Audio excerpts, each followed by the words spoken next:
잠언 24장 3절에서 4절 나왔어요. 한 목소리로 합독하겠습니다. 시작. 집은 지혜로 말미암아 건축되고 건축으로 말미암아 견고하게 되며 또 반대는 지식으로 말미암아 각종 귀하고 아름다운 은혜로 채우게 되느니라. 아멘. 예수로 세우고 예수로 채우다라는 제목을 가지고 하나님의 말씀을 전하도록 하겠습니다. 여의도에 더전대 백화점이 있습니다. 가보셨나요? 좋은 데만 혼자 가시고 나중에 우리 서울 아들들이 컨셉으로해서 다녀와도 좋을 것 같아요. 부족해서. 자, 여의도 현대 백화점이 있는데 이 건물에 옥상 꼭대기에 보면 좀 희한한 게 있죠? 공사가 분명히 다 끝난 건물인데 옥상에 뭐가 달려있어요? 크레인이 달려있습니다. 아니, 공사가 다 끝난 건물인데 왜 이렇게 크레인이 달려있나? 이유를 알아봤더니요, 이게 그 안에 모습이에요. 없는 게 하나 있죠. 기둥이 없어요. 저 크레인으로 다 끌어올려서 1층부터 8층까지 모든 하중이 여기에 매달려 있는 거예요. 그래서 여기는 기둥이 없습니다. 그러다 보니까 탁 트인 공간을 활용할 수 있고 또 천장에서 자연 출망이 쫙 들어오면서 이곳에 있는 사람들이 엄청난 개방감을 얻게 하는 효과를 누리게 되는 거죠. 이 건물을 이렇게 짓기까지 엄청난 하이테크가 들어간 거예요. 건축에 있어서 최고의 기술이 집약되었을 때 이렇게 건물이 탄생할 수 있다라고 이야기를 하네요. 건축계의 노벨상과 같은 프리츠커라는 상이 있는데 리처드 로저스라는 그 건축가가 이와 같은 건물을 최고의 기술들을 또 최고의 재료들을 동원해서 지었다라고 기사를 본 적이 있습니다. 제가 이 이야기를 왜 하느냐 하면요, 성경에서 우리의 삶을, 우리의 신앙을 마치 건축하는 것처럼, 집을 짓는 것처럼 묘사하기 때문에 그렇습니다. 우리는 우리의 신앙의 삶을, 주님과 동행하는 인생을 이와 같이 잘 지어가는 삶을 살아야 합니다. 그러면 어떻게 잘 지을 수 있을까요? 좋은 기술을 갖다 붙이면 잘 지을 수 있을까요? 비싼 재료를 붙이면 잘 지을 수 있을까요? 성경에서는 우리가 어떤 마음가짐으로 주님과 동행하며 지어져 가야 하는가, 우리의 삶을 짓고 우리의 가정을 지어가고 우리의 삶을 지어가고 다 지어가는 건데 어떠한 중심을 가지고 지어가야 하는가 분명하게 말씀하고 있습니다. 고린도전서 3장 9절에서 10절인데 한 목소리로 읽겠습니다. 시작. 우리는 하나님의 동역자들이요 너희는 하나님의 밭이요 하나님의 집이니라. 각각 어떻게 그 위에 세울까를 조심할지니라. 아멘. 첫째로 우리는 하나님의 동역자입니다. 너무 험송하지 않습니까? 우리는 하나님의 동역자입니다. 하나님이 홀로 모든 걸 다 하실 수 있는데 우리를 불러서 앞장세워 주시고, 사실은 뒤에서 하나님이 다 하시는데 우리를 앞세워 우리의 상급이 되게 하시고 우리의 축복이 되게 만들어 주십니다. 그리고 하나님은 우리를 마치 밭을 경작하듯이 우리의 삶을 경작하세요. 밭은 가만히 있을 뿐이에요. 거기에 농부가 씨를 뿌리고 자라게 하고 거름을 주고 물을 주고 돌보고 들짐승이나 벌레들을 쫓아냅니다. 밭은 농부의 손에 맡겨지기만 하면 되는 겁니다. 하나님은요, 위대한 농부예요. 절대로 농사에 실패하지 않으세요. 하나님은 절대 손해보는 농사를 하지 않으십니다. 여러분들이 다 하나님의 밭인 이유는 하나님께서 손해볼 자신이 없기 때문에, 하나님 안에서 풍성한 이익을 볼 자신이 있기 때문에 여러분들은 하나님께서 다 부르신 거예요. 여러분들은 다 하나님의 놀라운 결실을 내는 하나님의 밭들이십니다. 그리고 중요한 것은 여러분은 하나님의 집입니다. 소가 머무는 장소를 우리가 뭐라고 부르죠? 목자리라고 부릅니다. 닭이 머무는 곳은요, 닭자리라고 불러요. 사람이 머무는 곳은 사람의 집이라고 부르죠. 그러면 하나님께서 머무시는 곳을 우리가 뭐라고 부를까요? 성전. 누가 그곳에 머무느냐, 그게 그 건물의 용도를 결정하는 겁니다. 그런데 하나님께서 우리 안에 머물러 이 보잘것없는 장막집에 하나님께서 머물러 주신답니다.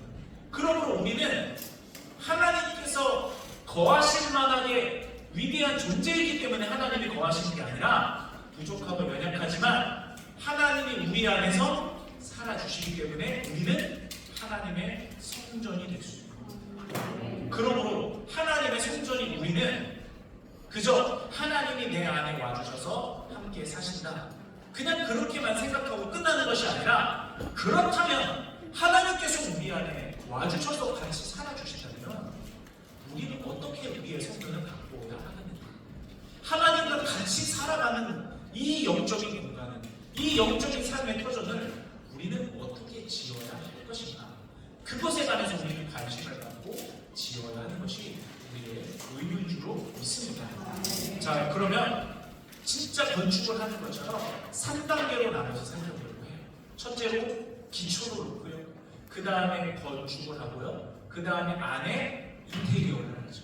이와 같은 단계로 해서 우리는 어떻게 영적인 하나님과 살아가는 터전을, 공간을, 우리의 삶을 지어갈 것인가, 그 내용을 살펴보도록 하겠습니다. 첫째로는요, 기초를 알아야 돼요. 기초를 단단히 놓는 것, 빼먹을 수 없는, 뛰어넘을 수 없는 작업이에요. 그러면 이 기초를 어떻게 놓아야 하는가? 고린도전서 3장 11절에서 15절을 제가 읽어드릴 테니 한번 곰곰이 생각하며 상상해보는 말씀을 들어보시기 바랍니다. 어떻게 기초를 놓을 것인가? 이 닦아놓은 것 외에 능히 다른 터를 둘 자가 없으니 이 터는 곧 예수 그리스도라. 아멘. 우리의 기초는 대체할 수 있습니까? 대체할 수 없습니다.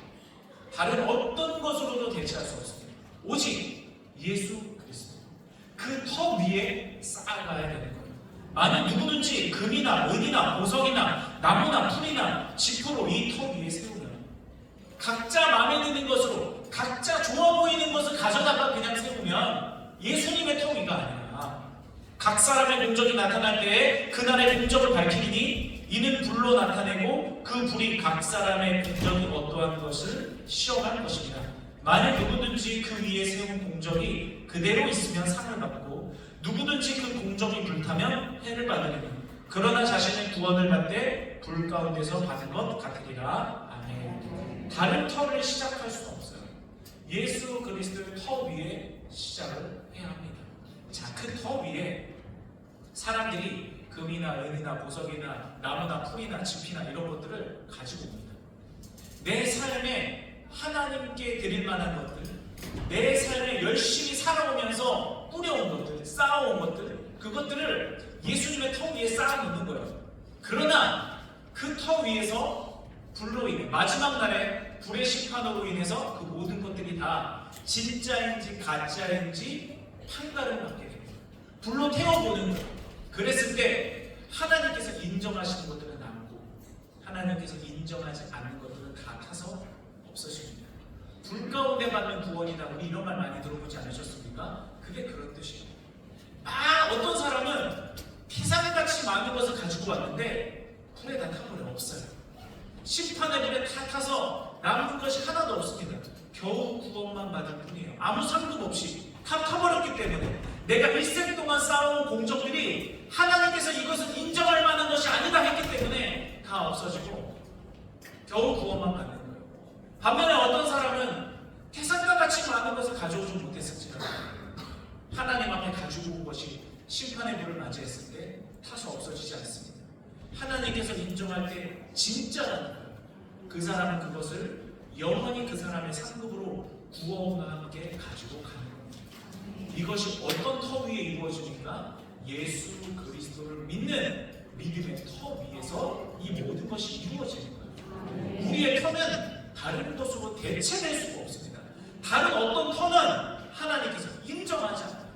그러므로 우리의 기초, 우리의 기반을 예수님을 믿는 믿음이라는 기반 위에 우리의 삶의 모든 것들을 쌓아 올리되 하나님께서 인정하실 만한 것들을 쌓아 올리는 우리 모두가 되기를 주님의 이름으로 축복합니다. 창세기 4장에 보면요, 가인이, 아벨을 죽인 가인이 하나님으로부터 쫓겨나서 도망쳐요. 그 다음에 가인이 가장 먼저 한 일이 무엇인지 아십니까? 그게 무슨 뜻이냐? 나는 이제 하나님의 보호로 살지 않겠습니다. 하나님마저도 나를 버린 것 같으니, 사실은 하나님을 버린 적이 없어요. 하나님마저도 나를 버린 것 같고, 하나님이 나를 사랑하지 않는 것 같고, 하나님의 은혜로 내가 살아갈 자신이 없으니 내가 내 성을 쌓고 내 힘으로 살아가겠습니다. 그게 가인이 지은 집이에요. 그런데 가인이 지은 그 집이 지금 어디에 있습니까? 아무것도 남지 않아요. 우리는 예수 그리스도를 믿는 믿음, 하나님을 믿는 믿음, 그 터 위에 무엇이든지 쌓아야 그것이 영원히 우리의 상급으로 이어지게 되는 줄로 믿습니다. 그러므로 지금 우리가 점검해야 돼요. 여러분의 가정은 주님의 터 위에 있습니까? 그렇지 않으면 지금 밑으로 온 거예요.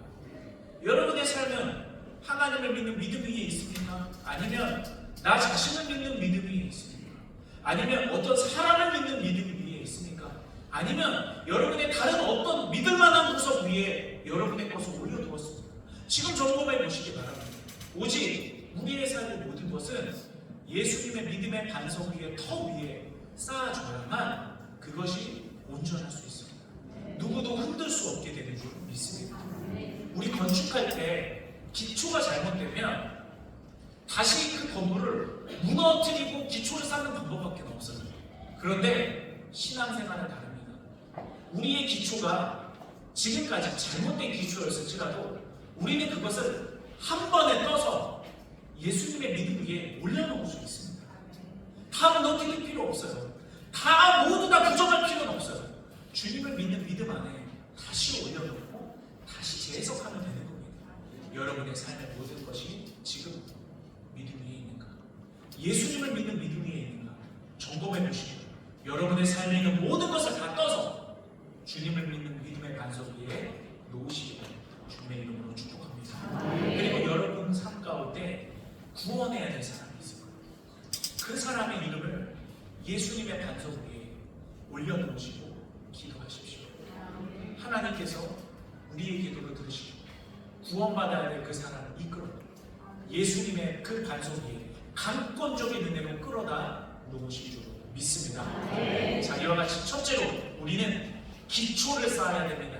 다른 대체할 수 없는 기초, 예수님을 믿는 믿음이라는 터 위에 예수님께서 인정하시는 가치라는 터 위에 모든 것을 쌓아야 됩니다. 그리고 기초가 쌓아졌다면 그 다음은 건축의 단계죠. 잠언 24장 3절 말씀을 보겠습니다. 집은 지혜로 말미암아 건축되고 명철로 말미암아 견고하게 되며. 아기돼지 삼형제 동화 아시나요? 동화책 읽어보셨죠? 첫 번째 돼지는 뭘로 집을 짓죠? 지푸라기로 집을 졌어요. 두 번째 돼지는요? 나무로 졌어요. 근데 늑대가 바람을 훅 부니까 어떻게 됩니까? 다 날아가 버려요. 근데 저는 이것을 보면서 성경 말씀이 그렇게 떠오르는 거예요. 아기는 바람에 나는 겨와 같다. 하나님을 훅 보시면 다 날아가요. 자기들은 최고의 것을 쌓았다고, 누구도 무너뜨릴 수 없는 금자탑을 쌓았다고 이야기하지만 하나님이 훅 불어 날아갑니다. 마지막 막내 돼지는 뭘로 지었죠? 벽돌로 지었어요. 늑대가 아무리 바람을 불어도 날아가지가 않아요. 건축할 때 제일 중요한 것은 재료입니다. 자, 그러면 어떤 재료로 성경은 우리의 삶의 성전을 지으라라고 말씀하십니까? 바로 지혜입니다. 성경에서 지혜 나오면요, 특히 구약에서, 잠언은 지혜서거든요. 구약에서 지혜라는 단어가 나오면요, 예수님으로 바꿔 읽으세요. 예수님으로 바꿔 읽으면 그 말씀이 풀려요. 꿀팁을 제가 알려드리는 겁니다. 제가 한번 바꿔 읽어볼까요? 집은 예수님으로 말미암아 건축되고 명철로 말미암아 견고하게 되며. 예수님으로 말미암아 건축되고 예수님으로 말미암아 견고하게 되며. 말씀이 풀리죠? 지혜는 예수님 이렇게 하는 거예요. 그러면 성경이 풀립니다. 자, 그러면 이 지혜라는 것에 대해서 우리가 예수님 이렇게 바꿔 읽었지만 구체적으로 우리가 재료로 삼아야 되는 지혜라는 것은 무엇인가? 성경을 성경으로 해석하며 살펴보겠습니다. 고린도전서 1장과 잠언 9장 말씀인데요, 오직 부르심을 받은 자들에게는 유대인이나 헬라인이나 그리스도는 하나님의 능력이요 하나님의 지혜이나 딱 맞아떨어지죠. 하나님의 어리석음이 사람보다 지혜롭고 하나님의 약하심이 사람보다 강하니라. 아멘. 그러므로 우리는 누구의 지혜를 의지해야 됩니까? 하나님의 지혜를 의지해야 됩니다. 우리는 우리가 굉장히 똑똑한 것처럼 생각합니다. 어떤 때는 성경에서 말씀하고 있긴 하지만 하나님의 뜻이 이런 것인 줄 알지만 그래도 내 생각대로 선택할 때가 있어요. 얼마나 이 말씀과 반대되는 어리석은 선택입니까? 우리의 하나님의 어리석음이 사람의 지혜로움보다 훨씬 더 지혜롭습니다. 하나님의 약함이 사람의 강함보다 훨씬 더 강합니다. 그러므로 우리는 어떤 것으로 우리의 삶을 쌓아 올려야 되는가? 하나님의 지혜, 하나님께 묻고, 복 있는 사람들은 악인들의 꾀를 따르지 않고 죄인들의 길에 서지 않고 오만한 자들의 자리에 앉지 않고 오직 여호와의 말씀을 묵상합니다. 하나님의 말씀을 내 삶의 가장 중요한 재료로 삼아 말씀을 쌓고 하나님께 묻는 것으로 쌓고 기도보다 앞서지 않는 것으로 쌓고 작은 일이나 큰 일이나 하나님 앞에 먼저 묻고 실행합니다. 그것을 통해 우리의 삶은 하나하나씩 지어져 가고 쌓여져 가고 세워져 간다는 것입니다. 그리고 거기에 덧붙여서 잠언 9장 10절 말씀처럼 여호와를 경외하는 것이 지혜의 근본이요 거룩하신 자를 아는 것이 명철이니라. 하나님을 경외하면서 하나님을 두려워할 줄 알면서 내 삶의 주인이 하나님이라는 것을 인정하면서 하나님 앞에 올려드릴 때 하나님께서 우리의 삶의 선택 하나하나가 마치 견고한 벽돌이 쌓아지는 것처럼 만들어주셔서 우리의 삶의 자리, 우리의 가정과 또 우리의 삶의 터가 굳건하게 세워지게 하실 줄 믿습니다.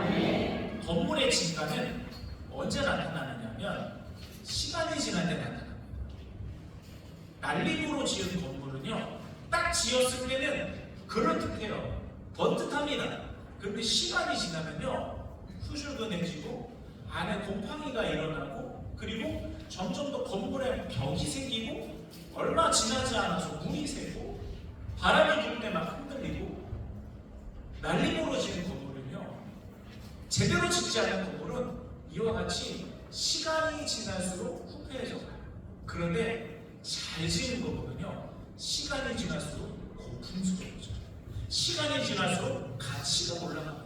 시간이 지날수록 그 가치를 인정받습니다. 여러분 우리가 빨리 가는 게 중요하지 않습니다. 지금 당장 뭔가를 얻는 게 중요하지 않아요. 건물은 하나하나 차곡차곡 쌓아져 가야 됩니다. 하나님과 동행하는 예수님과 같이 예수님 앞에 지혜를 구하고 하나님의 뜻에 따라 그 길을 함께 걸어가는 그 동행 자체를 귀하게 여기시기를 바랍니다.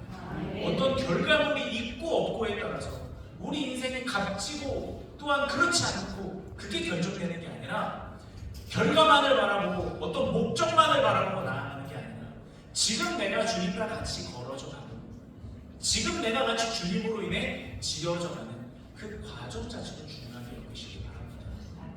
조금 돌아가도 괜찮지 않겠습니까? 주님과 돌아가는 것입니다.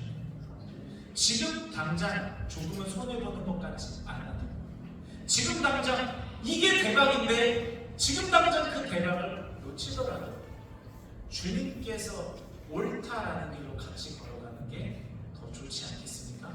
왜냐하면 시간이 지나면 그 가치가 드러날 것이기 때문에 그렇습니다. 우리는 잠시 앞에 있는 것에 우리의 모든 인생을 걸 필요가 없습니다.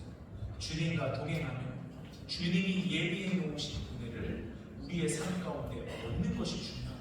그러므로 지금 당장 어떠한 결과물이 있고 없고에 연연하지 마시고 주님과 동행하는 주님과 함께 지어져가는 그 동행의 발걸음 그 자체를 귀하게 여기시기를 주님의 이름으로 축복합니다. 자 이제 기초 위에 건축을 했다면 이제는 방들을 찍어야 되겠죠. 그 방들은 어떻게 찍을 수 있을까? 4절 말씀을 보면요 또 방들을 지식으로 말미암아 각종 귀하고 아름다운 보배로 채우게 되느니라. 아멘. 하나님을 모신 우리의 성전 이 방 안에 가장 귀한 것으로 그 안을 채워야 될 텐데 그 가장 귀한 보배에 대해서 성경은 뭐라고 이야기하고 있는지 마지막으로 살펴보겠습니다. 고린도전서 4장 6절에서 7절 말씀인데 다 우리 이야기라서 한 목소리로 읽겠습니다. 시작. 어두운 데 빛이 빛이라 말씀하셨던 그 하나님께서 예수 그리스도의 얼굴에 있는 하나님의 영광을 아는 빛을 우리 마음에 비추셨느니라. 우리가 이 고백을 진그릇에 가졌으니 이는 심히 큰 능력은 하나님께 있고 우리에게 있지 아니함을 알게 하려 합니다. 아멘. 우리가 나눌 수 있는 최고의 보배는 바로 예수 그리스도의 빛입니다. 그 빛을 우리의 보배 안에 담을 때 하나님의 놀라운 역사가 일어나게 되는 것입니다. 성경은요, 이 빛을 여러 형태로 표현하고 있어요. 구원의 빛, 치유의 방송, 주의 말씀은 내 발의 등이요 빛입니다. 우리 안에 그 예수님의 빛이 존재한다면 우리의 삶에 있는 어둠의 자리가 존재할 수가 없어요. 하나님은 그림자가 없으십니다. 하나님은 밝은 빛이세요.